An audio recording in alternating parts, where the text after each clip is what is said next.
So this is the code given to us with result an empty string, empty list. And then we have a for loop which says for character.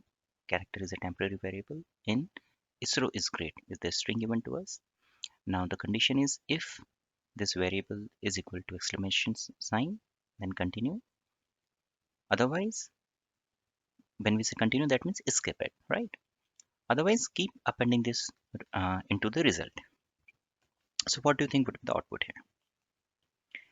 So as we can see, until this condition, until this character is reached, the output will keep appending each character at a time, starting with I, then SRO space, IS space, great. And once, that means after T, once we get this first exclamation sign, it should skip it, right? So what do you think the output would be? ISRO is great without any exclamation sign, right? Pretty easy. Now let's see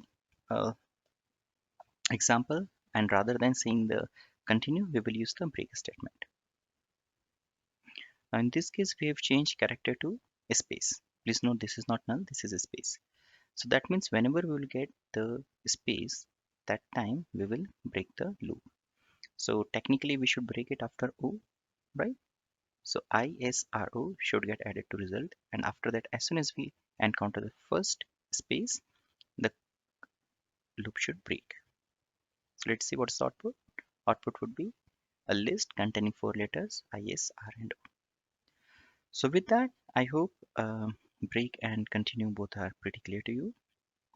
We have a quick in-class assignment, so also let's go through it quickly.